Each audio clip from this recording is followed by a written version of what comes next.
अल्लाहुम्मा सल्लि अला सय्यिदिना व मौलाना मुहम्मदिन। अस्सलामु अलैकुम रहमतुल्लाहि व बरकातुहू।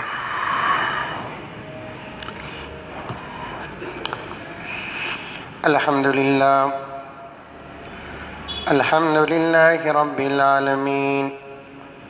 वस्सलातु वस्सलामु अला सय्यिदिल अंबियाइ वल मुरसलीन मुहम्मदिन व अला आलिहि व अस्हाबिहि अजमाइन। अम्मा बअदु फ़अऊज़ु बिल्लाहि मिनश शैतानिर रजीम। बिस्मिल्लाहिर रहमानिर रहीम। या अय्युहल्लज़ीना आमनु उदख़ुलू फ़िस्सिल्मि काफ़्फ़ा वला तत्तबिऊ ख़ुतवातिश शैतान इन्नहु लकुम अदुव्वुम मुबीन। वक़ाल तआला फ़ी मक़ामिन आख़र वलनब्लुवन्नकुम बिशैइन मिनल ख़ौफ़ि वल जू'i व नक़्सिम मिनल अम्वालि वल अन्फ़ुसि वस्समरात वबश्शिरिस साबिरीन अल्लज़ीना इज़ा असाबतहुम मुसीबा क़ालू इन्ना लिल्लाहि व इन्ना इलैहि राजिऊन। उलाइका अलैहिम सलवातुम मिर रब्बिहिम व रहमह व उलाइका हुमुल मुहतदून। सदक़ल्लाहु मौलानल अज़ीम। अल्लाहुम्मा सल्लि अला सय्यिदिना नबीना मौलाना मुहम्मद व अला आलि सय्यिदिना नबीना मौलाना मुहम्मदिन व बारिक व सल्लिम। अल्लाहुम्मा सल्लि अला मुहम्मदिन बिअददि औराक़िल अशजार व बिअददि अक़्तारिल अमतार व बिअददि दवाब्बिल बरारि वल बिहार व अला आलिहि व सहबिहि व बारिक व सल्लिम। अल्लाहुम्मा सल्लि अला मुहम्मदिन कमा हुवा अहलुहु व मुस्तहिक़्क़ु। मुअज़्ज़ज़ सामीन किराम, पूरी मोहब्बत के साथ, शौक़ के साथ, उल्फत के साथ, प्यार के साथ, अदब के साथ, एहतराम के साथ, इखलास के साथ दिल की गहराई से एक मरतबा दुरूद शरीफ पढ़ लें।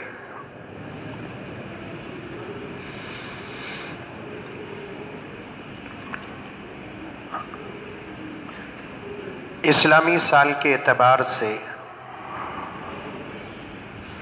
मुहर्रमुल हराम का महीना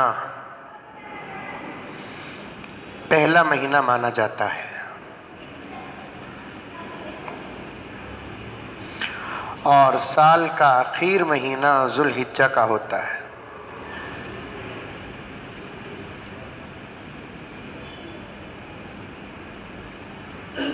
एक नेक फाली का मतलब है कि एक अच्छा इरादा, मुराद लेना।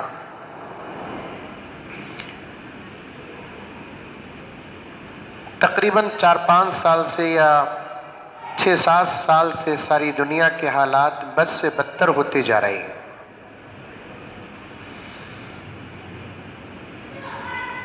जहाँ तक रोज़ाना अखबारात पढ़ने वालों का मसला है, कुरान पढ़े कि ना पढ़े लेकिन रोज़ाना अखबार तो ज़रूर पढ़ना है।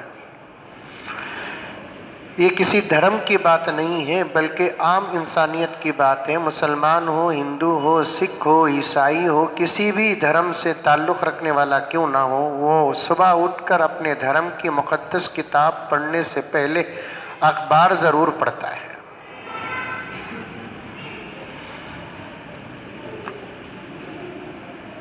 यही तमाम धर्म वाले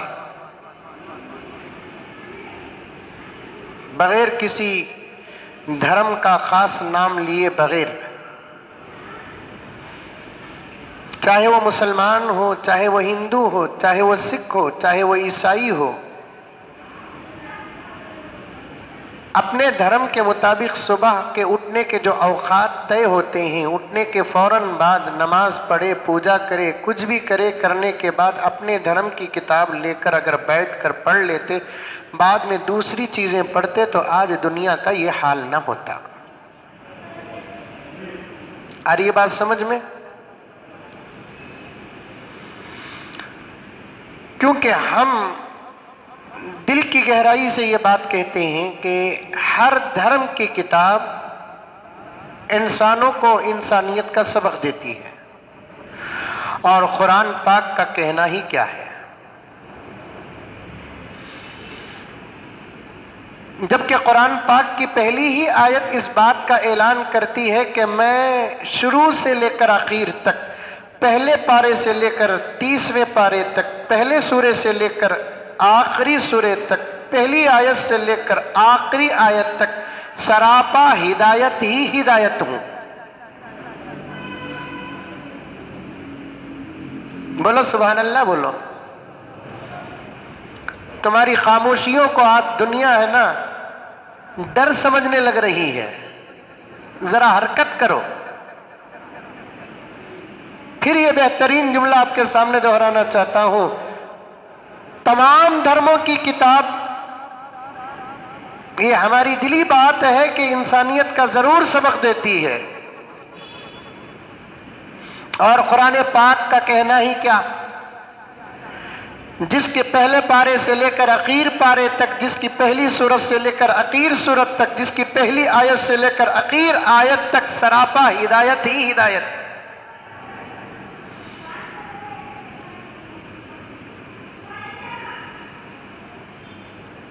हजरत मौलाना मुफ्ती सईद साहब पालनपुरी रहमतुल्लाही अलैह, शेखुल हदीस व मुफ्ती आजम हिंदुस्तान दारुल उलूम देवबंद, जिनका करीब में मैंने खिताब सुना कि सूरह फातिहा कुरान पाक का एक सूरा तो ज़रूर है, लेकिन वो पहले पारे का हिस्सा नहीं है।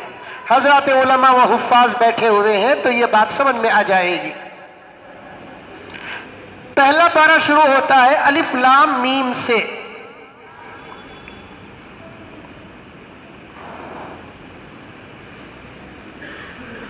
सूरह फातिहा कुरान पाक के अंदर दाखिल तो है, लेकिन पहले पारे का हिस्सा नहीं है।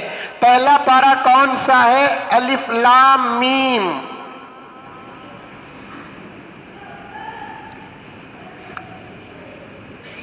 किताब का इंट्रोड्यूस कराता है,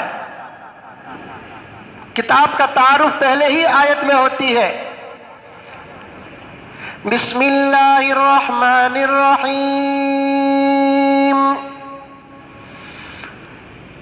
अलिफ लाम मीम, ज़ालिकल किताबु ला रैब फीह। अलिफ लाम मीम का तो तर्जुमा है नहीं, अल्लाह ताला के सिवा कोई जानता नहीं। जन्नत में जाने के बाद इसकी तफसीर खुद अल्लाह तबारक व ताला करेंगे।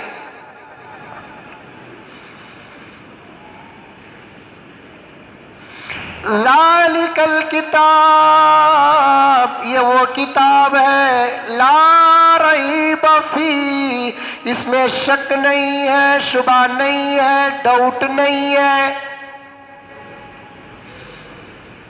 पहला तारुफ। दूसरा तारुफ हुदल लिल मुत्तकीन, सरापा हिदायत है ये।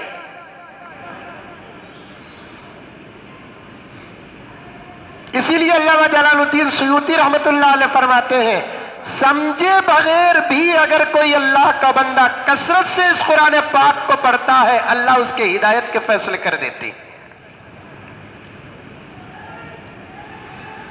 99% शायद या 98% शायद मुसलमान कुरान पाक के तर्जुमे से वाकिफ नहीं, बस उनको पढ़ना ही पढ़ना है।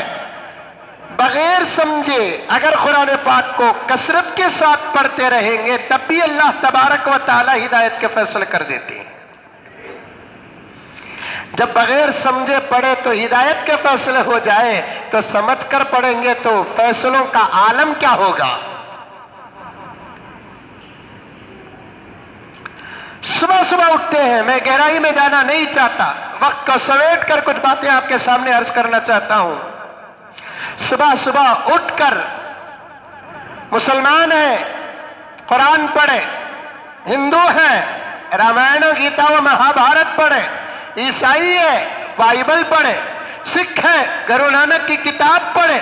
और खास तौर पर मुसलमानों में तुमसे कहना चाहता हूं, तुम्हारी सुबह का आगाज तुम नमाज और अल्लाह के कलाम से करो, उसके बाद बाहर निकलो, दुनिया की कोई ताकत तुम्हारे कदमों के धूल तक नहीं पहुंचेगी। तुम्हें जो लेना है कुरान पाक के इस बेहतरीन समंदर में गोता लगा कर ले लो। मैंने एक मैसेज बड़ा अच्छा पढ़ा, अल्लाह ताला ने हिदायत, अल्लाह ताला जज्बे, अल्लाह तबारक व ताला हिम्मत, अल्लाह तबारक व ताला ताकत, अल्लाह ताला मसाइल का हल सब कुछ कुरान पाक में रखा है। लेकिन आजकल हमारा नौजवान ये तमाम जज्बात उतरुगुल गाजी में तलाश कर रहा है।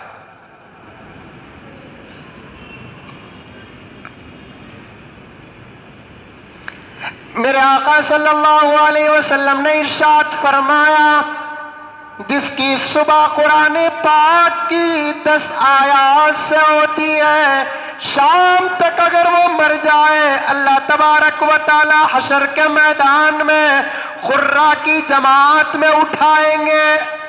सिर्फ 10 आयत तय भी नहीं किया मेरे आका सल्लल्लाहु अलैहि वसल्लम, वो 10 आयतें बकरा की हो, वो 10 आयतें आले इमरान की हो, वो 10 आयतें सूरह निसा की हो, वो 10 आयतें सूरह माइदा की हो। नहीं, अगर आप सूरह इखलास जिसके अंदर 3 आयतें हैं उसे 4 मरतबा पढ़ लेंगे तो 12 हो जाएंगी आयतें, 10 अंदर आ जाएंगी। मेरे आका का फरमान इसके अंदर दाखिल हो जाएगा। पढ़ेंगे इंशाअल्लाह। क्या तक्के में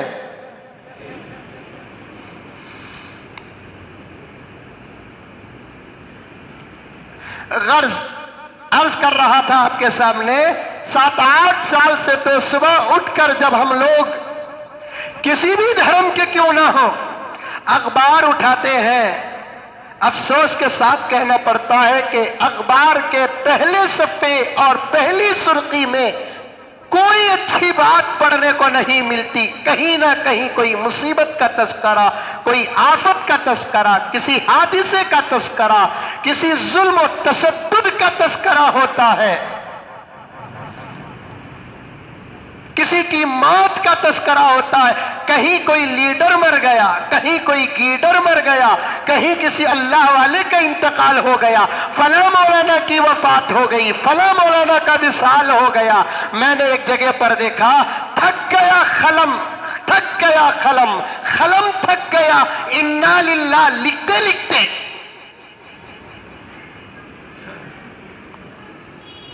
हर मजलिस में 2-3 मरतबा तो मौत के हादिसात के तशद्दुद के वाक़ियात आते हैं तो बेसाख्ता जुबान से लाहौल निकल जाता है, इन्ना लिल्लाह निकल जाता है।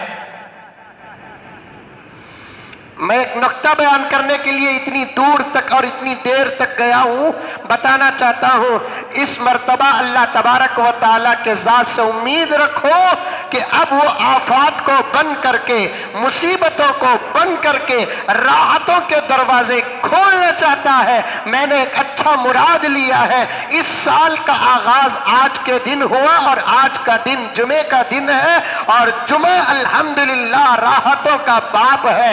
जुमा अल्लाह तबारक व ताला का पसंदीदा दिन है।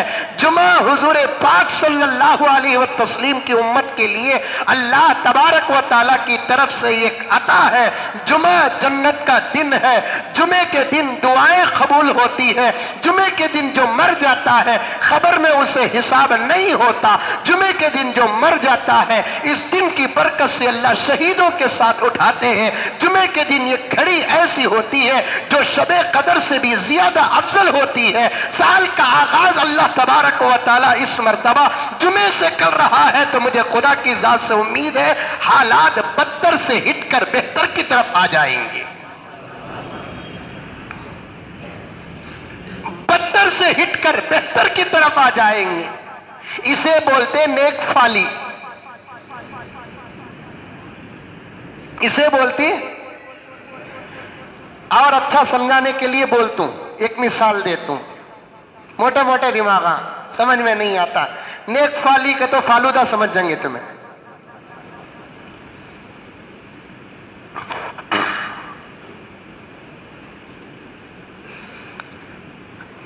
कोई आपके घर आ रहा है, नेक फाली पर बात कर रहा हूं, बहुत बड़ा मजमून है मेरे पास। इब्तिदा मुब्तदा,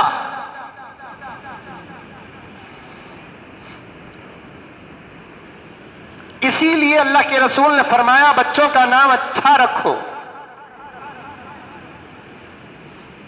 ऐसा नाम न रखो कि उसके ना होने से कोई और दूसरा माना निकल जाए। आका ने फरमाया, इमाम बुखारी ने रिवायत को नकल किया है, आइंदा साल तक अगर मैं जिंदा रहूं तो मैं चंद नामों के रखने पर मना कर दूंगा।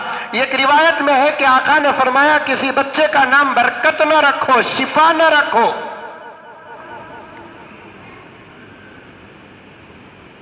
क्या नहीं रखना बच्चे का नाम? बरकत नहीं रखना, शिफा नहीं रखना, हया नहीं रखना, कई को भी नहीं रखना। कौन भी बच्चा बरकत कर रहा तो उन्हें परेशान होने को रख डाले सो रख डाले। और नाम कभी भी बदला सकते हैं ना। अब तो शादियों के बाद भी नाम बदलाते हैं। मेरे रब की कसम, एक एक बात पर भरोसा करो, मेरे पास ऐसे वाकयात आते हैं। एक ज़माना तो शादी के बाद लड़कियों का नाम बदलते थे, अब तो लड़कों के नाम भी बदलते। इत्तेफाक से एक जवाई का नाम ससरे के नाम के बराबर होगा, उसका नाम भी जुनैद, इसका नाम भी जुनैद। हजरत हमारे ससरे नाम बदलना बोलकर बोल रही क्या नाम रखना हजरत? मैं बोला केक काटती क्या, पूछो क्या? रह गया तो रह गया, उसे क्या करेंगे? क्या एक घर के अंदर एक ही नाम के दो बच्चे नहीं रह सकते क्या? अल्लाह के रसूल से मोहब्बत करने वाली माएँ और अल्लाह के रसूल से मोहब्बत करने वाले आशिक अपने हर बच्चे का नाम 10-12 भी हो जाए तो मोहम्मद रखते थे। जरा पहचान के लिए दूसरा बाजू लगा लेते थे, मोहम्मद अव्वल, मोहम्मद सानी, मोहम्मद सालिस, मोहम्मद राबी। लेकिन अव्वल सानी सालिस राबी कहकर नहीं पुकारते, मोहम्मद अव्वल बोलकर पुकारते। इसलिए कि जिस घर के अंदर आका का नाम बाअदब लिया जाता है, चाहे मुराद बच्चा ही क्यों ना हो, तब भी अल्लाह की रहमत मुतवज्जह हो जाती है। आका को याद करके मोहम्मद नहीं पुकार रहा है, अपने बच्चे को याद करके मोहम्मद पुकार रहा है, लेकिन मेरे आका के नाम में बरकत को अल्लाह तबारक व तआला ने रख दिया है। अल्लाह तबारक व तआला ने आका के नाम का सदका अता फरमाते हैं। आका को याद किए बगैर अपने ही बच्चे का नाम अगर मोहम्मद पुकारते हैं, उस घर के अंदर भी रहमत और बरकत के फैसले होते हैं, लेकिन शर्त यह है कि अदब हो। अरे ईमान को खतरा है। किसे खतरा? ईमान को खतरा। कभी जात देखो, कभी नाम देखो। जात नाम से अफजल है तो जात का अदब करो, अगर नाम जात से अफजल है तो नाम का अदब करो।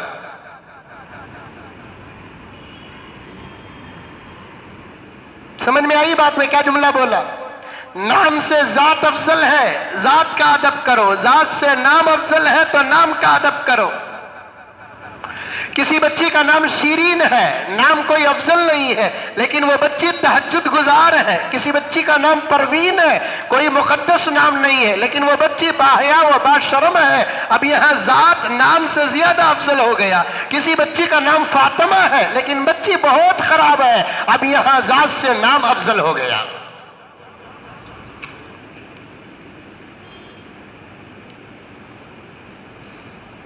रन्ना,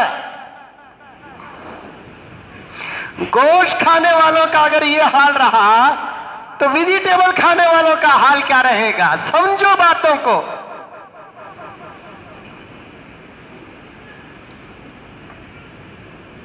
नाम कभी भी बदल सकते, नाम के बदलने के लिए कोई वक्त तय नहीं है।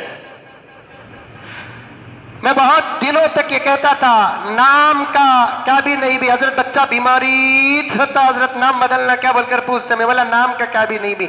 अभी करीब में मैंने किताब में पढ़ा कि अगर कोई बच्चा बीमार होता है तो कभी कभार नाम बदल कर भी रखो। जरूरत यह है कि बार बार बीमार होना।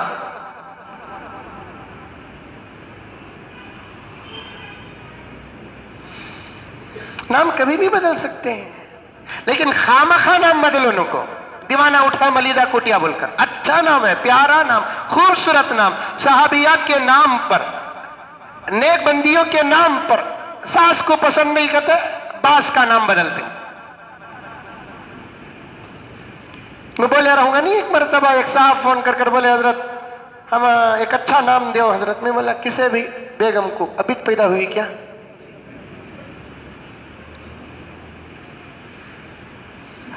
एक अलग उन्वान है। शौहर और बीवी के उम्र के दरमियान में कितना फर्क हो इस्लाम में, एक अलग उन्वान है। हो सकता है अगर मेरे मुकद्दर में हो तो आज कोई किसी घर में मेरी बीवी पैदा हुई होगी। आइंदा 20-25 साल के बाद कोई शादी का फैसला मेरा रब कर दे तो वो जवान होगी, और मर्द तो कभी बूढ़ा होता नहीं। खुश हो गए देखो तुम लगा, मर्द बुढ़ा होता नहीं, लेबल लगता है बुढ़ापे का। जज्बात के एतबार से मर्द बूढ़ा होता नहीं, पूरे बुढ़े खुश। अब घर में घुसते से घुसते अभी तो मैं जवान हूं,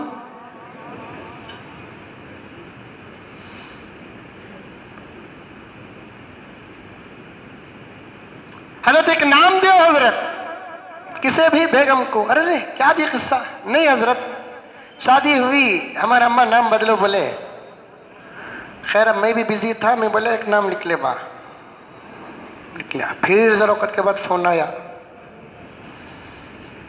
एक ही नंबर से आजकल बार बार फोन आया तो भी डर हो रहा है। नहीं कई कोरे बार डरते ही। हमारे ऊपर कोई इल्जाम तो लगा सकता है। मेरे रब की कसम, अल्लाह के पाक घर में बैठकर मिंबर रसूल के बाजू मुसल्ले के करीब बैठकर कहता हूं कि हम पर कोई झूठा इल्जाम तो लगा सकता है। फिर अगर वो दोबारा अपनी मां के पेट से पैदा हो जाए, उस इल्जाम को हम पर साबित नहीं कर सकता।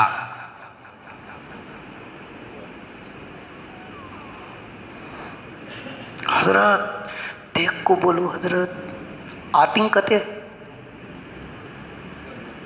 अंदर है बा। हम चाहते भी यही है कि आ जाए, हमारे मोहब्बत के प्याले पी ले। इतना अच्छा पैगाम बिल्कुल सेकुलर बनकर कहना चाहता हूं, 100% सेकुलर बनकर कहना चाहता हूं। इतने अच्छे पैगामात मेरे रब की कसम इन जगहों के अलावा किसी और जगहों में मिलना मुश्किल है, और उलमा के इन वारिसों के अलावा किसी और से मिलना मुश्किल है। बात सही है कि गलत है? कीड़े निकालेंगे, रहे तो इतना कीड़े।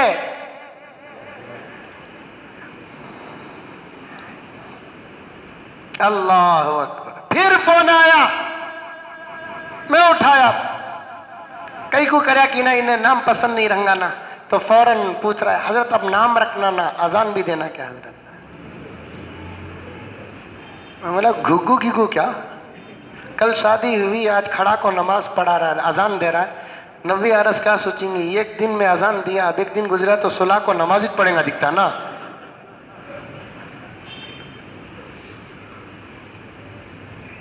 आका ने फरमाया बरकत नाम ना रखे, शिफा नाम ना रखे, हया नाम ना रखे, वो नाम ना रखे जिसका माना कभी दूसरा भी निकल जाता है। क्यों? इसलिए कि कभी किसी घर के अंदर किसी बच्ची का नाम बरकत हो, वो बच्ची कहीं और जाकर हो, उसका बाप आकर पूछे बरकत है क्या भाई?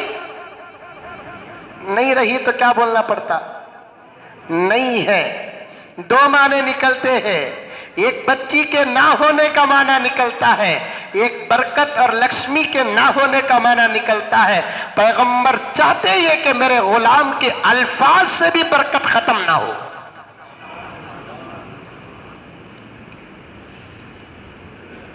मेरे गुलाम के अल्फाज से भी बरकत खत्म ना हो।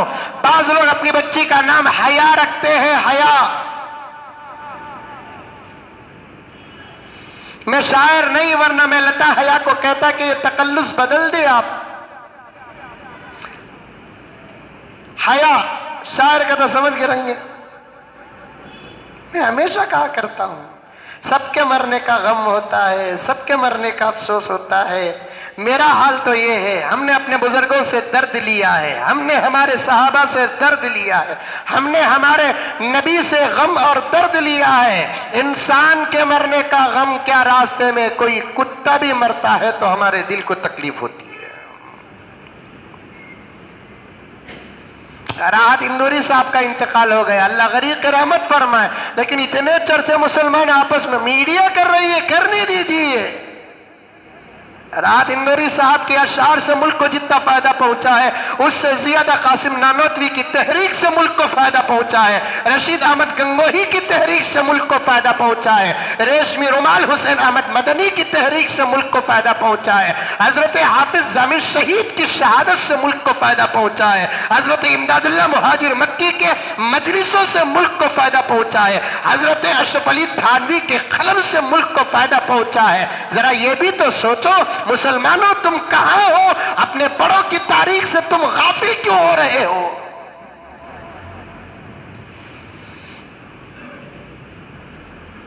क्या तुम्हारे सामने खरीब में कैसे कैसे मुहद्दिसों के जनाजे उठे पता नहीं तुम्हें?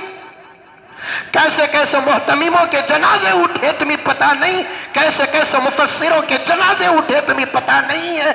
सबके मरने पे इन्ना लिल्लाह पढ़ दिए तो हो गया किस्सा खत्म, अफसोस कर दिए तो हो गया किस्सा खत्म। इतना गम किसी और को सामने रखकर मनाते हैं तो फिर अपने नबी के वारिसों के मौत को भी सामने रखकर मनाओ। इसलिए कि चंद लम्हात में हजरत उमर का ये खौल पेश करूंगा, शायद आप बेहोश हो जाएंगे।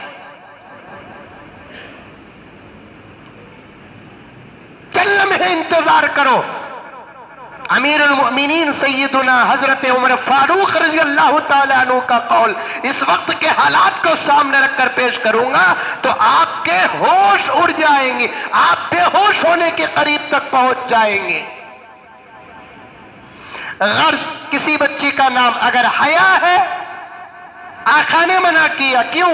अगर किसी बच्ची का नाम हया है, घर के अंदर वो बच्ची किसी काम से कहीं गई है, उसकी कोई सहेली आई या उसी की अम्मा दूसरे कमरे से पुकारती हया, उसकी बहन बोलती नहीं है, पूरा घर बेहयाई की जद में आ जाएगा।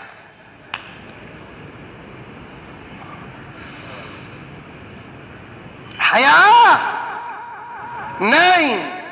फिर इसी पर क़ियास करो, शिफा नाम रखने से आका ने मना किया है। क्यों?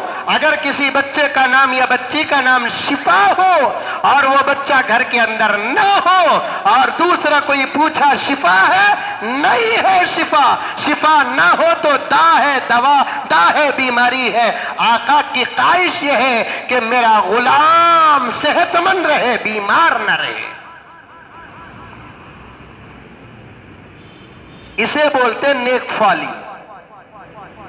लिखा है नेक फाली पर, क्योंकि मुहर्रम की पहली तारीख जुमे को आना, इससे मैं बहुत अच्छा मतलब निकाल रहा हूं। वो मतलब आपके हवाले कर रहा हूं, आप भी उसी मतलब को लेकर आज अल्लाह से दुआ करके बाहर निकले। ऐ अल्लाह, साल का आगाज आपने जुमा से किया है और जुमा बेहतरीन दिनों में से एक दिन है। जुमे के दिन आपने जमीन और आसमान को पैदा किया है, जुमे के दिन आपने अच्छे लम्हात को रखा है। हफ्ता, इतवार, पीर, मंगल, चाशुम्बा, जुमेरात, इन 6 दिनों में जितना दरूद पढ़ते हैं उससे ज्यादा जुमे का दरूद मेरे आका को सबसे ज्यादा पसंद है। ऐसे दिन से आपने साल का आगाज किया है। ऐ परवरदिगार आलम, इस दिन और इस साल के आगाज की निस्बत से सारे आलम में अमन के फैसले फरमा, सुकून के फैसले फरमा, सेहत के फैसले फरमा, आफियत के फैसले फरमा। ऐ अल्लाह,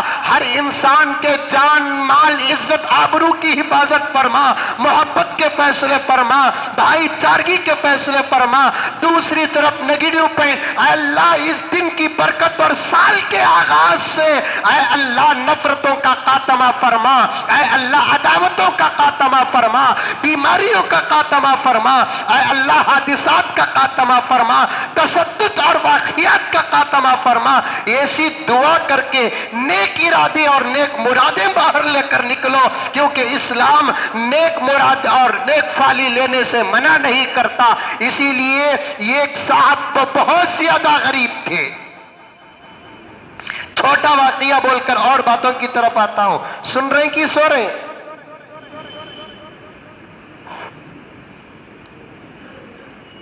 एक साहब घर के अंदर बहुत ज्यादा गरीब थे, गरीब। अचानक बरसों का उनका दोस्त उनके पास आया मिलने के लिए। इत्तेफाक से उसका नाम दौलत था। सुभान अल्लाह। दरवाजा खिटखिटाया, अंदर से गरीब ने पूछा कौन? उसने कहा कि दौलत। गरीब ने नेक माना, नेक फाली लिया, अल्लाह का करम है कि दौलत आ गई। वो कहते हैं कि उसके बाद कभी मेरे घर में फक्र फाका नहीं आया,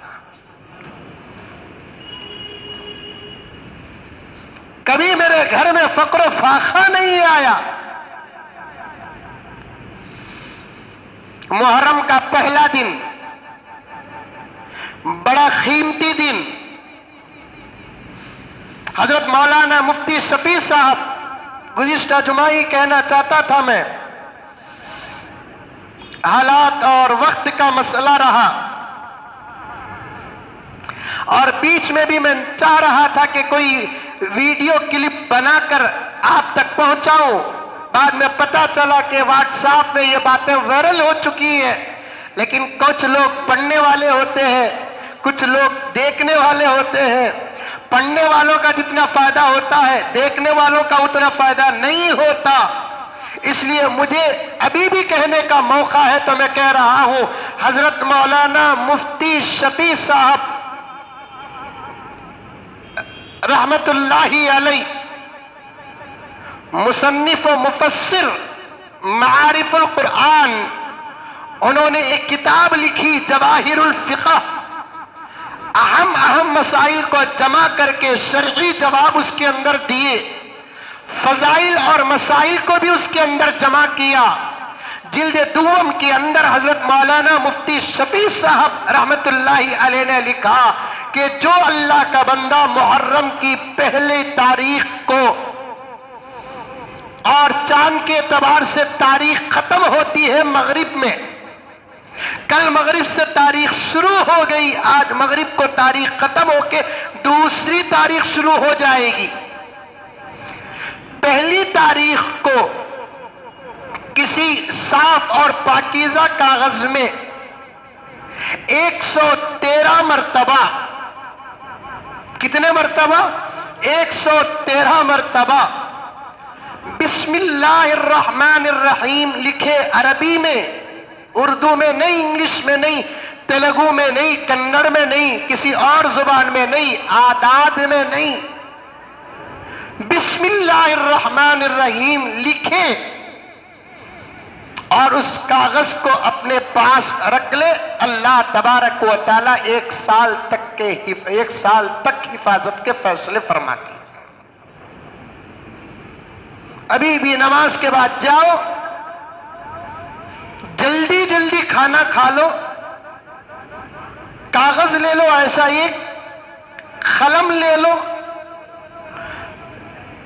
जैसे आपको लिखना आता है बिस्मिल्लाहिर्रहमानिर्रहीम देखकर लिखने नहीं आया तो फिर क्या खाक मुसलमान है। कितने मर्तबा लिखना? 113 मर्तबा। मैंने लिखा तो कल मुझे ज्यादा से ज्यादा 13-14 मिनट भी नहीं लगे, क्योंकि अल्हम्दुलिल्लाह लिखने की आदत है तो जल्दी हो गई।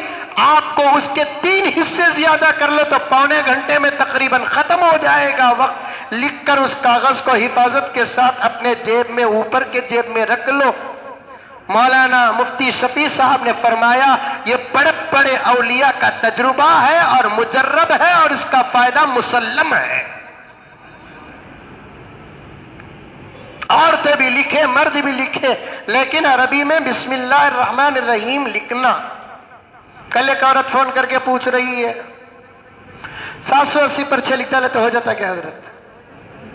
पूरे बाईपास में जाना चाह रही, 780 पर से 786 786 786 786 113 मरतबा नहीं, 1,13,000 मरतबा लिखे तो भी जो बिस्मिल्लाहिर्रहमानिर्रहीम अरबी में लिखने का असर है और अजर है वो 786 लिखने में नहीं है। मुसीबतों से बचने की जितनी दुआएं हैं, जितनी तरकीबें हैं, आफात से बचने की जितनी दुआएं हैं और जितनी तरकीबें हैं, खुदा का वास्ता देकर कहता हूं मुसलमानों, उस पैगंबर का वास्ता देकर कहता हूं जो तुम्हारी फिक्र में रात दिन एक कर दिया, पेट और पीठ को एक कर दिया, दस्तर और बिस्तर को एक कर दिया, मक्के और मदीने को एक कर दिया, मेरी और आपकी फिक्र में अरब और अजम को एक कर दिया, मेरी और आपकी फिक्र में जमीन और आसमान को एक कर दिया, मेरी और आपकी फिक्र में तातुस सरा व सिदरतुल मुंतहा को एक कर दिया। वो पैगंबर का वास्ता देकर कहता हूं, उसकी सिखाई हुई, उसकी बताई हुई, उसकी दी हुई दुआओं को हासिल किए बगैर इस जमाने में मुसीबतों से बचने का कोई रास्ता नहीं है, कोई रास्ता नहीं है। हर आन मुसीबतें हमारे राहतों के दरवाजे खिटखिटा रहे हैं, आफतें हमारे सुकून के दरवाजे खिटखिटा रहे हैं।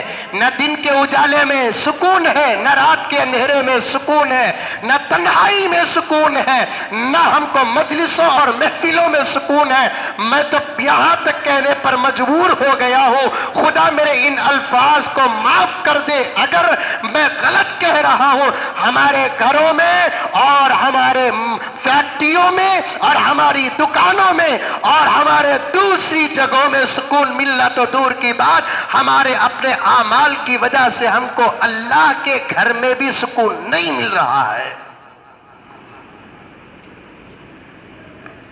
मुसीबतें ही मुसीबतें।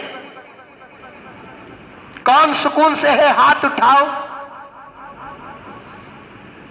कौन राहत से है हाथ उठाओ, किसके पीछे फिक्रें नहीं लगी है हाथ उठाओ, किसके पीछे हुज़्न मलाल नहीं है हाथ उठाओ, किसके पीछे टेंशन नहीं है हाथ उठाओ।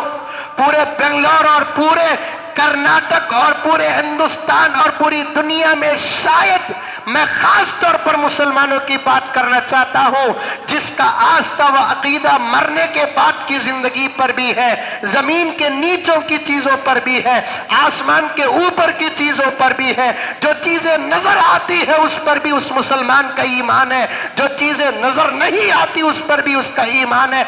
ऐसे मुसलमानों से मैं सारी दुनिया की मगरिब से लेकर मशरिक और शिमाल से लेकर जुनूब तक के तमाम मुसलमानों से एक आजीजाना सवाल करना चाहता हूं, कौन राहत में है और कौन मुसीबत में है। तो जब मैं राहत का सवाल करूंगा एक भी हाथ नहीं उठेगा, जब मैं मुसीबत का सवाल करूंगा एक का हाथ भी नीचे नहीं रहेगा।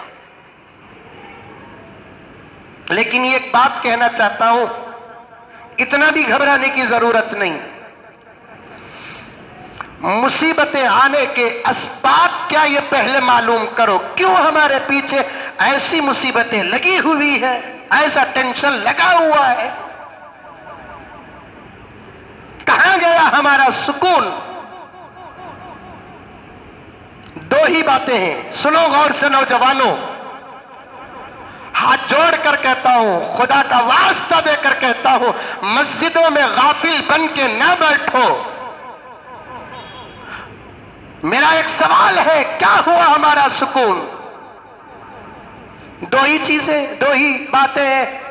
या तो हमने अपने हाथों से अपने सुकून को बर्बाद किया, या तो अल्लाह ताला ने हमारे सुकून को खत्म कर दिया।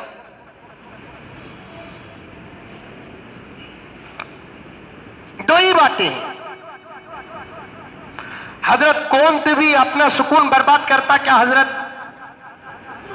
एक सवाल पैदा होता है, कौन भी अपना सुकून बर्बाद करता क्या हजरत? नहीं करता। लेकिन कुछ आमाल ऐसे होते हैं जिसकी वजह से उसका सुकून बर्बाद हो जाता है। अल्लाह की एक आदत है, अल्लाह ताला दुनिया में जिद्दैन को पैदा किया। लफ्ज कहना चाहता हूं, गौर से सुनो। एक अच्छी चीज तो उसकी जिद को पैदा किया। दिन को पैदा किया तो रात को पैदा किया, बाप को पैदा किया तो माँ को पैदा किया, सफेद को पैदा किया तो काले को पैदा किया, आसमान को पैदा किया तो जमीन को पैदा किया, चांद को पैदा किया तो सूरज को पैदा किया, मर्द को पैदा किया तो औरत को पैदा किया, फूल को पैदा किया तो कांटे को पैदा किया, खुशबू को पैदा किया तो बदबू को पैदा किया। इसे कहते हैं अज़दाद ज़िद्दैन, दो चीजें। बिल्कुल इसी तरीके से जब अल्लाह ताला राहत को पैदा किया तो मुसीबत को भी पैदा किया है, सुकून को पैदा किया तो अल्लाह तबारक व तआला ने मुसीबत को भी पैदा किया है, और सबको दुनिया के अंदर भेज दिया है। क्योंकि ये दुनिया दारुल मसाइब है, ये दुनिया मुसीबत की जगह है। और बतौर खास पैगंबर के तरफ से अल्लाह तबारक व तआला की तरफ से पैगंबर ने हमें ये बताया है कि सारी दुनिया के दूसरे धर्मों वालों के लिए दुनिया क्या है अपने जगह पर, लेकिन मुसलमानों के लिए दुनिया मुसीबत की जगह है, दुनिया मुसीबत की जगह है, दुनिया मुसलमानों के लिए कैद खाना है। क्या ये रिवायत और रिवायत के अल्फाज मुसलमान जानते नहीं? दुनिया सिजनुल मोमिन व जन्नतुल काफिर, ये दुनिया मोमिन के लिए कैद खाना है, जो मोमिन नहीं है उसके लिए जन्नत है, और आखिरत हमारे लिए जन्नत है, दुश्मन के लिए कैद खाना है। यहाँ जो भी आया उसे मुसीबतें टच तो जरूर की है। अंबिया हो, मुसीबतों से उन्होंने गले लगाया, कभी वो मुसीबतों को गले लगाए, कभी मुसीबतें उनको गले लगाए। आदम की जिंदगी में मुसीबत आई, नूह की जिंदगी में मुसीबत आई, इब्राहिम की जिंदगी में मुसीबत आई, मसाइब आए, मूसा की जिंदगी में मसाइब आए, ईसा की जिंदगी में मसाइब आए, दाऊद और ज़करिया व यहया की जिंदगी में मसाइब आए, जिसके सदक़े में अल्लाह ताला ने कायनात के जर्रे जर्रे को पैदा किया है, उसकी जिंदगी में मसाइब आए। रहमतुल लिल आलमीन जो बनकर कायनात में पैदा हुआ, जिसे अल्लाह तबारक व तआला ने रहमतुल लिल आलमीन बनाकर भेजा, वो भी तो मुसीबतों को दुनिया में झेला, वो भी तो दुनिया में मुसीबतों को झेला। हजरत उमर फारूक फरमाते हैं, बात आ गई, जिसको बतौर खास में कहना चाहता था वो सुन लें आप।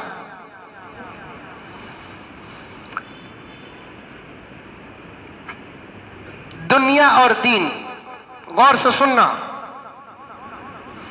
दुनिया और दीन, कभी हमारी दुनिया पर भी मुसीबत आती है, कभी हमारे दीन पर भी मुसीबत आती है। समझ में आई बात?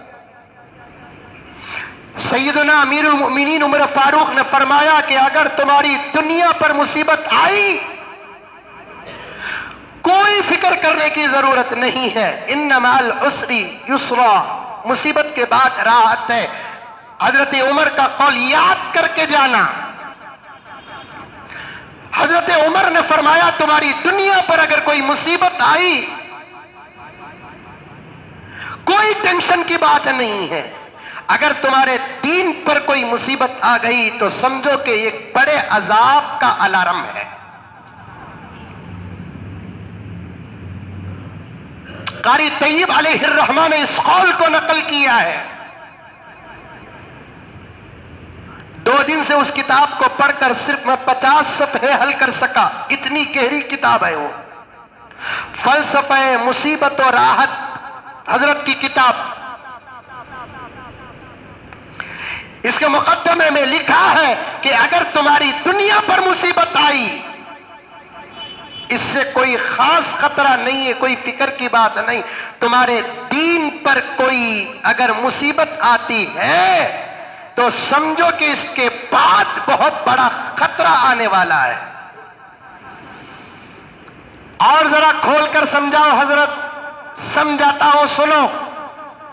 मुताले के दरमियान मेरे रब ने मुझे मिसाल जहन में दिया, दीन की मुसीबत और दुनिया की मुसीबत। इस जुमले को समझाने के लिए मैं क्या मिसाल पेश करूं, सोचता रहा। मेरे रब ने मुझे जहन में मिसाल दे दी। किसी का बाप का इंतकाल होता है, यह दुनिया की मुसीबत, यह तो तय है। किसी के बाप का इंतकाल होता है, यह दुनियावी मुसीबत। किसी के हल्के का, किसी के मोहल्ले का, किसी के इलाके का, किसी के शहर का, किसी के गांव के आलिम का इंतकाल होता है तो ये दीन की मुसीबत है। और हजरत उमर फारूक के फरमान की तशरीह ये है, बाप अगर मर जाता है कोई बड़ा खतरा आने वाला नहीं है, कोई आलिम का इंतकाल हो जाता है तो समझो कि कोई बड़ा खतरा आने वाला है। क्योंकि बाप का इंतकाल दुनिया की मुसीबत, दुनिया पर मुसीबत। आलिम का इंतकाल दीन पर मुसीबत। आज हमारे जात और हमारी दुनिया पर भी मुसीबतें हैं और हमारे दीन पर भी मुसीबतें हैं, लेकिन हम लोग समझते नहीं। मुसीबतों से इबरत, मुसीबतों से सबक लेना आज तक हमको नहीं आया। हजरत यूसुफ साहब रहमतुल्लाह अलैह फरमाते हैं, बल्कि उनकी जिंदगी का वाकया, उनके पास एक मेहमान आया, आकर चाय पीने लगा, हजरत के घर में चाय पीने लगा। तश्तरी, कप, क्या बोलते तुम लगा? कप बोलते कि कप बोले तो वर्ल्ड कप, कोप बोले तो चाकी कोप। तश्तरी, सासर, उसमें कप, कोप। हजरत यूसुफ साहब अलैहिर्रहमान ने उस मेहमान की मेहमान नवाजी करते हुए जब उसे चाय दी, वो चाय पी रहा था तो कुछ खतरे उसके कपड़े में गिरने लगे और उसके कपड़े गंदे होने लगे। हजरत यूसुफ साहब रहमतुल्लाह अलैह ने फरमाया, मालूम होता है कि तूने फजर की सुन्नत सही नहीं पढ़ी।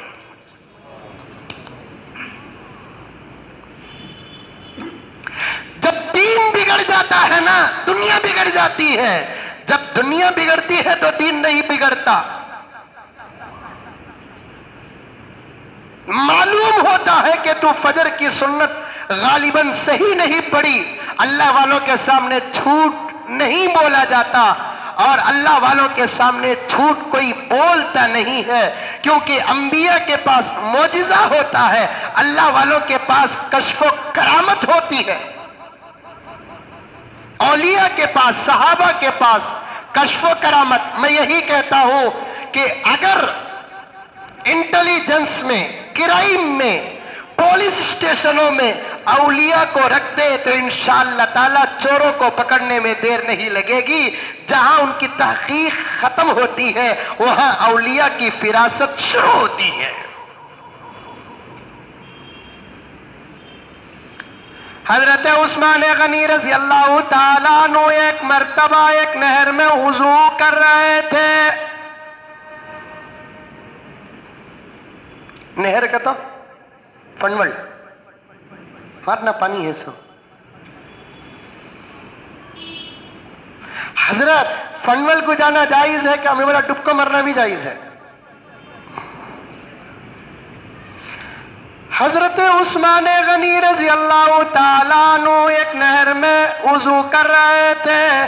अचानक उसी नहर के दूसरे किनारे में एक नौजवान आया, गुस्ल करने लगा। हजरत की नजर उस पर पड़ी। हजरत डायरेक्ट कहने के बजाय किसी और तरफ नजर करके कहने लगे, क्या हुआ लोगों को, जिना करके आते हैं, पाक बहते हुए पानी से गुस्ल करते हैं। हजरत उस्मान गनी देखा, कैमरे थे उस जमाने में, ईमेल था, कुछ नहीं था। कैसे पता चला? वही आई उस्मान को? नहीं, खातमुन नबीयीन, खातिमुल वही, नबी नहीं, वही नहीं। फिर उस्मान को कैसे पता चला? काश देखते ही चेहरा पहचान लिए। सही लोगों का चेहरा भी पहचाना जाता है अल्लाह वालों की निगाहों के जरिए, बुरे लोगों का चेहरा भी पहचाना जाता है अल्लाह वालों के निगाहों के जरिए से। अल्लाह ताला वो नजर अता फरमाते हैं। बल्कि मैं कहूंगा कि इन कुर्सियों में अल्लाह के नेक बंदाए बैठ गए, चोर भी पकड़े जाएंगे, वही चोर सुधर भी जाएंगे। बात सही है? बोलो रे बात, सुभान अल्लाह। गए तो हमें सब चल जाएंगे। चोर पकड़े भी जाएंगे, चोर सवर भी जाएंगे, क्योंकि अल्लाह वालों की निगाहें जिसकी अंधेरी दुनिया पर पड़ती है उसकी दुनिया उजाली हो जाती है।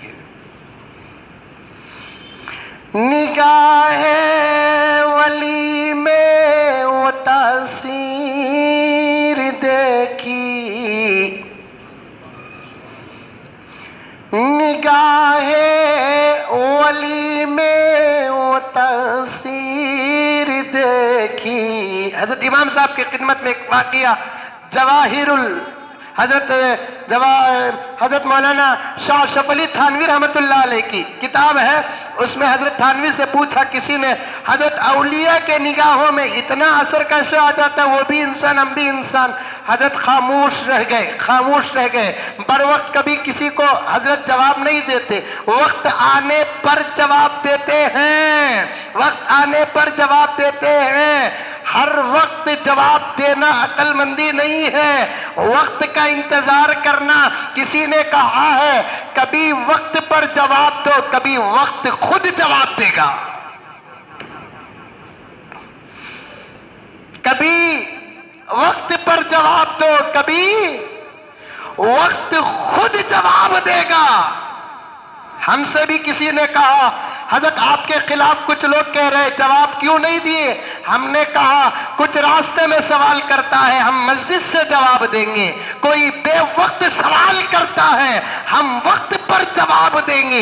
इंशाअल्लाह सुम्मा इंशाअल्लाह हमारे जवाब से उसे शर्म आए कि न आए, उसके घर वालों को तो शर्म आएगी। आए अल्लाह, तूने उसकी बीवी को इतनी शर्म आएगी, वो सोचने पर मजबूर हो जाएगी। आए अल्लाह, कितने कम वक्त की तूने मुझे बीवी बनाया, उसके बच्चों को शर्म आ जाएगी। परवरदिगार, कितने कम ज़र्फ के खून से तूने हमको पैदा किया।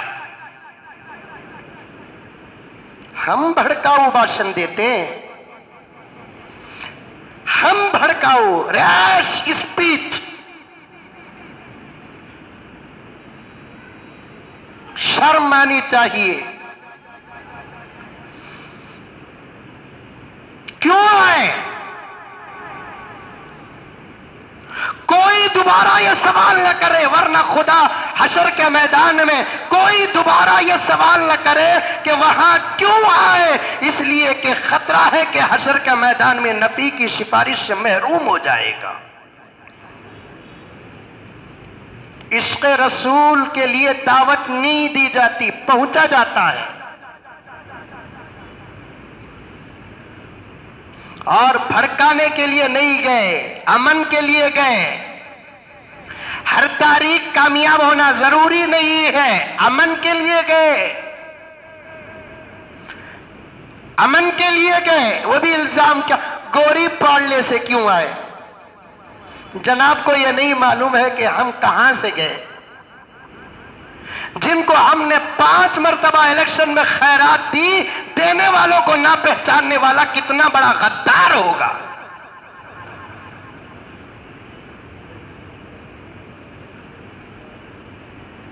गोरी पढ़ ले, चामराजपेट बिस्मिल्लाह नगर से आने पर ताज्जुब है।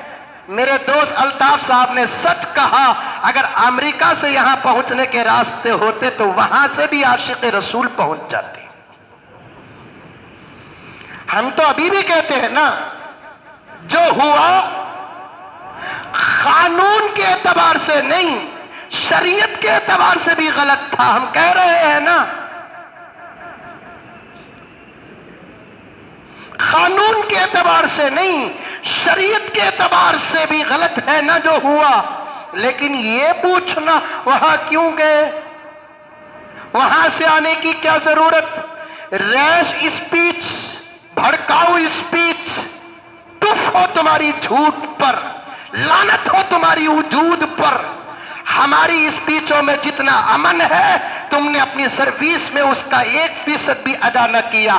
हमारी स्पीचों में मुल्क की मोहब्बत है, हमारी स्पीचों में देशभक्ति है, हमारे स्पीचों में धर्म भक्ति है, हमारे स्पीचों में अमन है, हमारे स्पीचों में मोहब्बत है। हमने मट्टों में जाकर बयान किया है, हमने आश्रमों में बयान किया है, पंडितों से हमने रास्ते दोस्तियां की है। हमारी स्पीच अगर गलत होती तो फिर अल्लाह का अजाब हम पर आ जाता।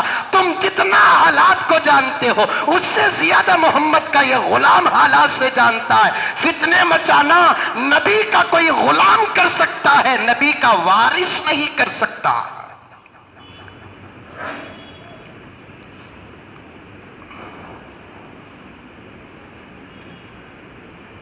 फिर मैं जुमे के मौके से कह देना चाहता हूं,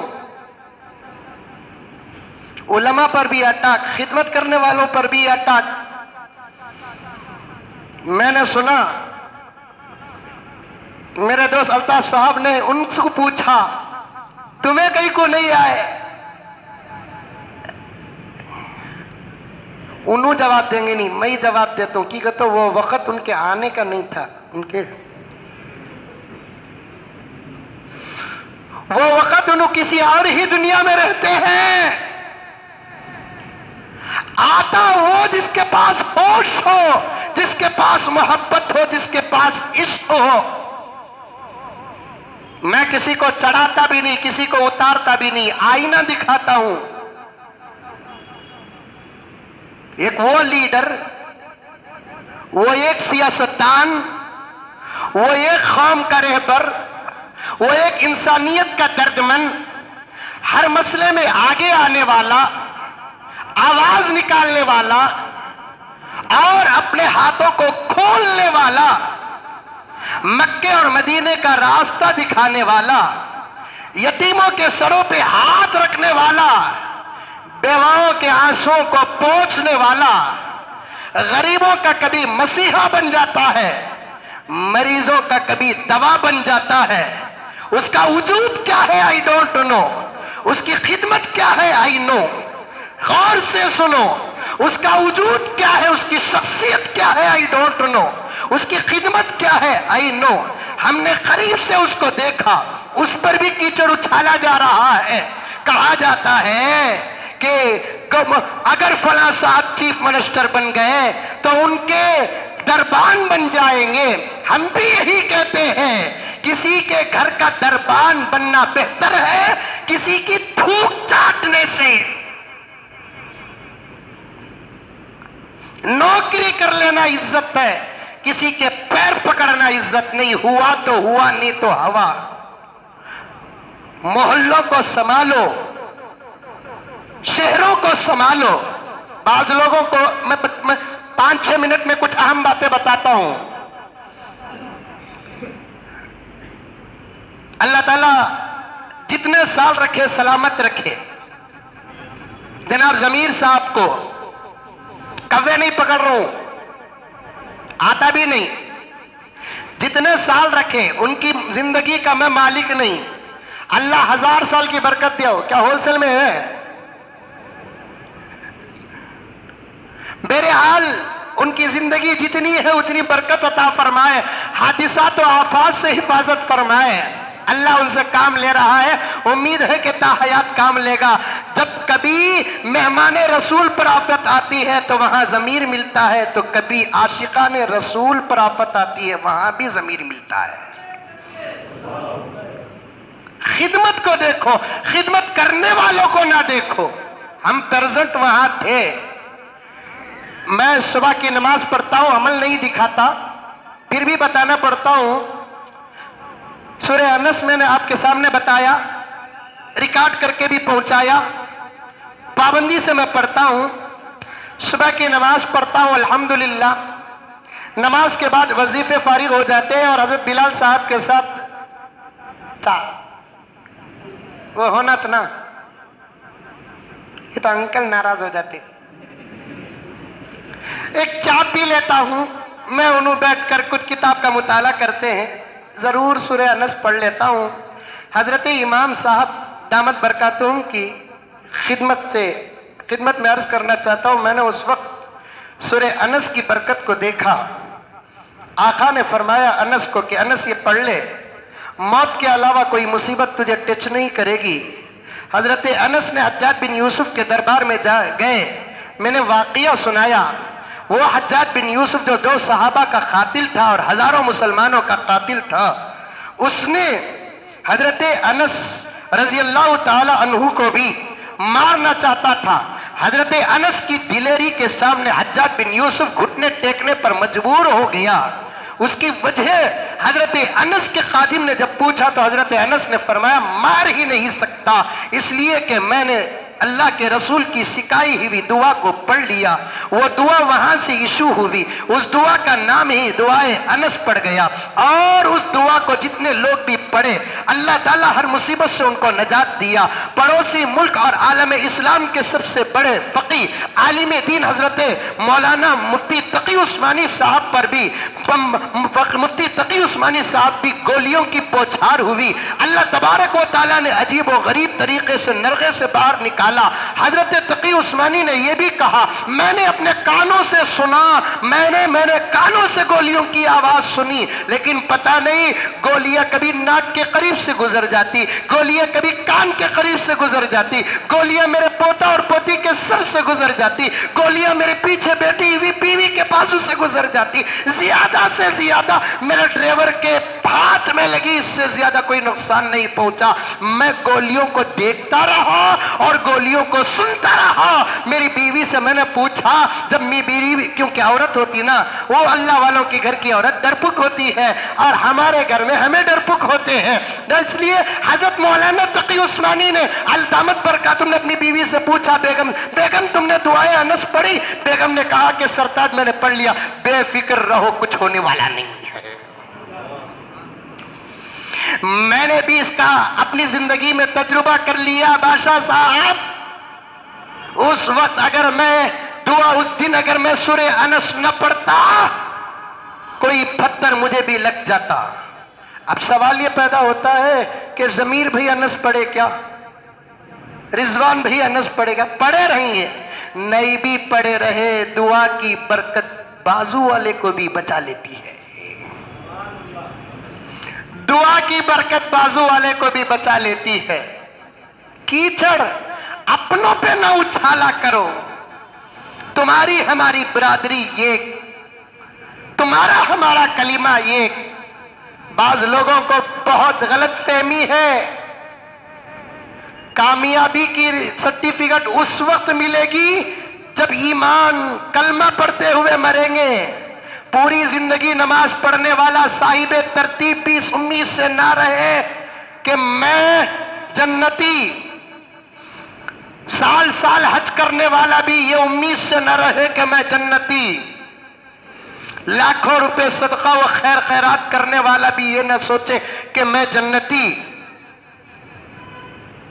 नहीं, फैसले आखिरी लम्हात में होते हैं। 2 दिन पहले अब्बा अम्मी की जियारत को गया तो वहां 2-3 लोगों को बात करते हुए देखा तो मेरे पैरों पे लर्जा तारी हो गया। एक नौजवान कहने लगा कि एक दोस्त से, क्या रे पठे, ये लफ्ज, वो पठे तो हमारा तकिया कलाम है ना, चिच्चा का इंतकाल होगा बा कोसा कब्रस्तान आप जान लेंगे। चिच्चा का इंतकाल होगा बा खबर खोदने के वास्ते गया, ख्वाहिश हुई मैं भी खबर खोदूं को बोल को, लेकिन खबर खोदने वाले मुझे दिए नहीं खबर खोदने के वास्ते। खैर कई साथ खबर खोदती बोलकर देखेंगे बोलकर देखा तो खबर खोदने वाला खबर खोद रहा था तो बाजू के खबर के सुराख से इतना बड़ा बिच्छू निकला मैंने अपनी जिंदगी में कभी नहीं देखा।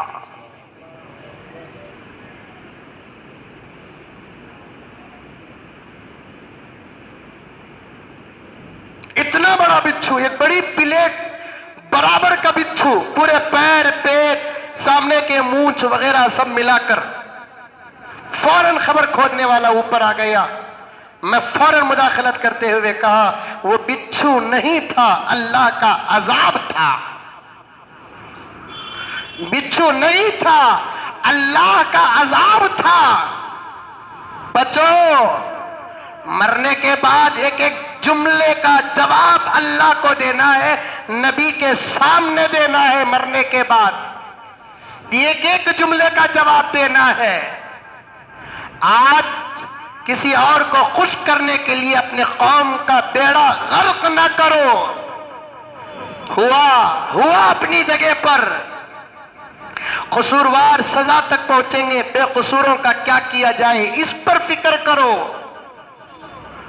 उन माओं के आंसुओं को देखो, उन बेसहारा औरतों की फरियाद सुनो, जिनके घर के अंदर दूध की पैकेट रोजाना रात को लेकर जाने वाला आज सलाखों के पीछे है। मैं कोई भड़काऊ भाषण नहीं, मैं सिर्फ एक दर्द की अपील करता हूं, अमन की अपील करता हूं। आइंदा कभी हालात को हाथ में ना ले, अपने बड़ों के मशवरे से काम ले। जो हो गया सो हो गया, अब क्या किया जाए, उन बेकसूरों के वास्ते क्या किया जाए, किसके सामने दरखास्त पेश करे, किसके सामने रिक्वेस्ट पेश करे। अगर किसी को ताकत नमाज पढ़कर दुआ करने की है तो करो, किसी को ताकत रोजा रखकर करने की है तो करो, किसी को ताकत रोजाना 5 रुपए सदका देकर करने की है तो करो, किसी को ताकत एक बेकसूर को जमानत देकर छुड़ाने की अगर ताकत है, मालदारों नबी की निस्बत से आ जाओ, किसी कैदी को रिहा करा दो। मेरी खुदा की जात से उम्मीद है, इश्क रसूल की निस्बत यहाँ छुपी हुई है। किसी बेकसूर की रिहाई के लिए जमानत के चंद कागजात देकर अल्लाह और उसके रसूल को खुश करने के लिए यहाँ के कैद खाने से किसी को रिहा करा दो।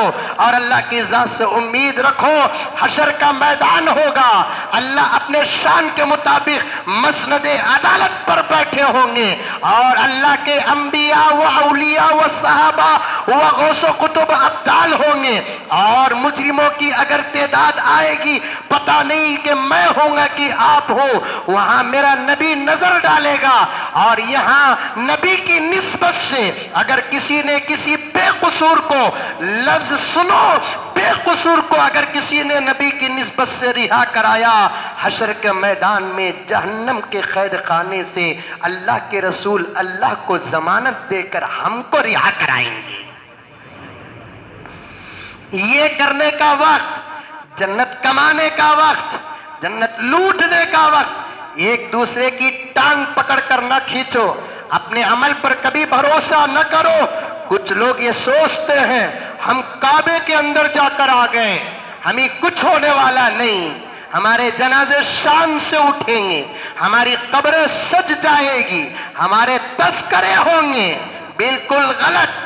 मैं अब भी कहता हूं, उस वक्त भी एक मर्तबा कहा था, काबे के अंदर जाना फजीलत तो जरूर है, इस फजीलत में मुजाहिद अलग नहीं है, इस फजीलत में अब्दुल वाहिद अलग नहीं है। जितने लोग उम्रे और हज को जाते हैं, अगर उनको हतीम में नमाज पढ़ने का मौका मिल जाता है तो बराबर उनको काबे के अंदर जाने की फजीलत हासिल है। एक मौलवी, एक मुफ्ती हमारे मुल्क हिंदुस्तान का हो या जहां काबा है वहां का कोई मौलवी बता दे, हतीम में नमाज पढ़ने का सवाब अलग, काबे के अंदर नमाज पढ़ने का सवाब अलग नहीं।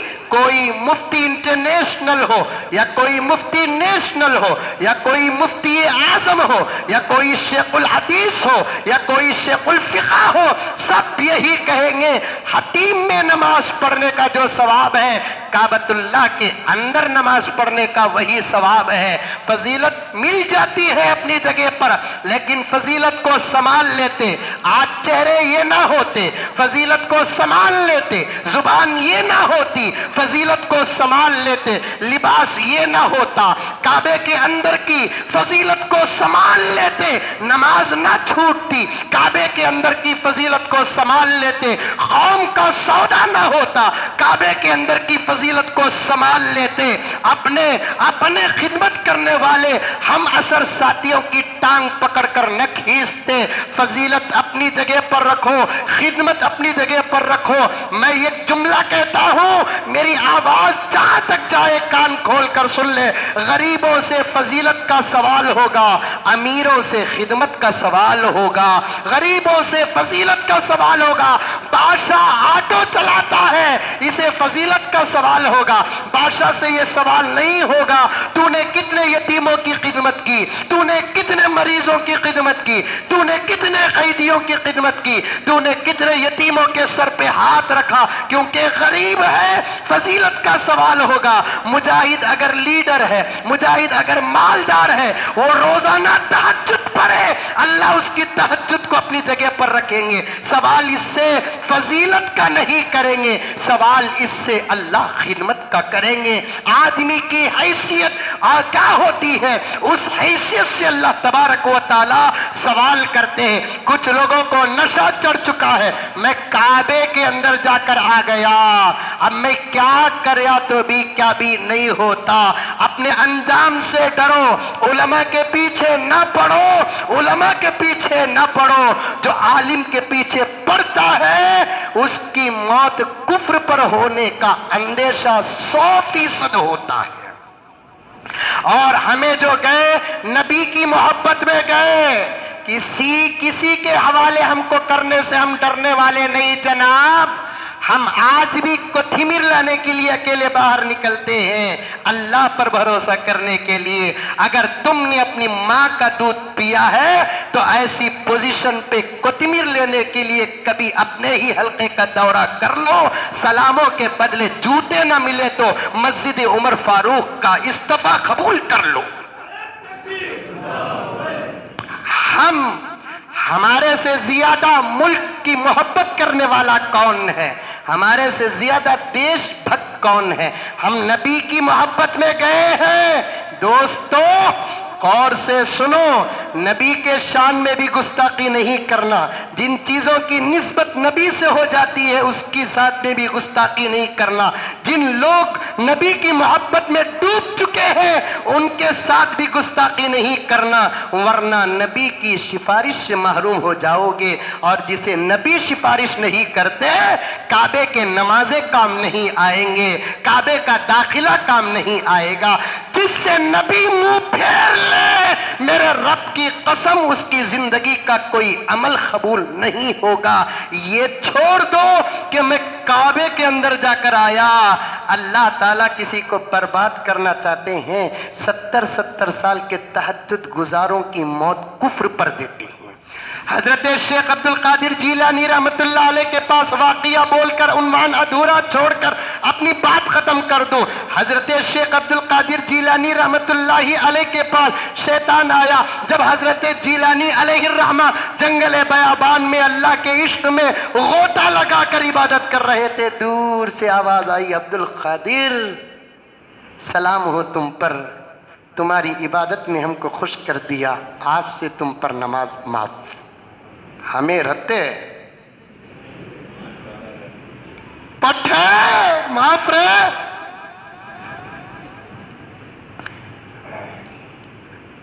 अब्दुल कादिर सलाम हो तुम पर, तुम्हारी इबादत ने हमको बहुत खुश कर दिया, आज से नमाज माफ।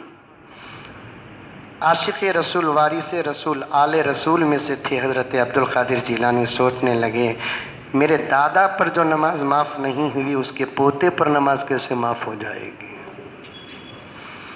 शैतान ला हौला वला कुव्वता इल्ला बिल्लाह पढ़ते ही शैतान भागने लगा, क्योंकि जहां ला हौल पढ़ते वहां शैतान नहीं आता। तो भागते भागते शैतान कहना, अब्दुल कादिर तुमको तुम्हारे इल्म ने बचा लिया। अब्दुल कादिर जिलानी ने कहा, बिल्कुल सच, ये नहीं। फिर लाहौल पड़े, कमीने भागते भागते फिर भी बर्बाद कर रहा है। मुझे मेरे इल्म ने नहीं, मेरे अल्लाह ने बचाया। मुझे मेरे इल्म ने नहीं, मेरे अल्लाह ने बचाया। तो फिर थोड़ी दूर जाकर कहने लगा कि अब्दुल कादिर, तुम्हारे पास आने से पहले तुम्हारे मकाम के 70 औलिया का ईमान बर्बाद करके आया हूं। तुम्हारे लेवल के 70 औलिया का ईमान बर्बाद करके आया हूं।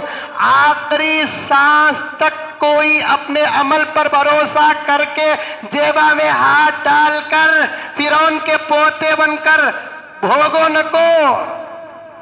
करना क्या वो करो, मुसीबत से न घबराओ, हालात को साजगार बनाओ, मोहब्बतों को आम करो, प्यार को आम करो, दुआएं करते रहो, नमाजें पढ़ते रहो। मुसीबतों के वजूहात और असबाब क्या हैं, इंशाअल्लाह ताला सुम्मा इंशाअल्लाह आइंदा जुमा आपके सामने अर्ज़ करूँगा। अल्लाह ताला मुझे और आपको अमल की तौफीक अता फरमाए। अल्लाह ताला हमारे बेंगलोर के हालात को साजगार बना दे। समझ, आमीन बोलो। 2 मिनट खुतबे के बीच में बात कर दूं। बेंगलोर के हालात को साजगार बना दे, रियासत कर्नाटक के हालात को साजगार बना दे। हम भी अमन चाहते हैं, हम भी वो माहौल देखना चाहते हैं। बहुत दिन हो गए बीवी बच्चों के साथ कहीं जाकर। मैं बेवार सी क्या? हाँ बोल को मुंडी हलाओ ना। बहुत दिन हो गए रिश्तेदारों के घर जाकर, जाने नहीं होता। करोना रोना क्या की किधर की, क्या टेंशन नहीं है? टेंशन नहीं है, दुआएं करते रहो। दोस्त आप जनाजों में जाने नहीं हो रहा। कितने रिश्तेदार हमारे गाँव में, आपके गाँव में मर गए। जब तक हालात हर एतबार से साजगार नहीं होंगे तब तक कुछ होने वाला नहीं। और अल्लाह की इजाज़त से उम्मीद रखो, अल्लाह बेहतर से बेहतर फैसले फरमाएंगे। घबराने की कोई ज़रूरत नहीं है, सीधे रहो। कोई करप्शन आपके पास नहीं रहना। मोबाइल का इस्तेमाल ज़्यादा करो न को, कौन बुलाए तो भी जाओ न को। अल्लाह तबारक व तआला मुहाफिज़ है। अल्लाह मेरी और आपकी सबकी हिफाजत फरमाया।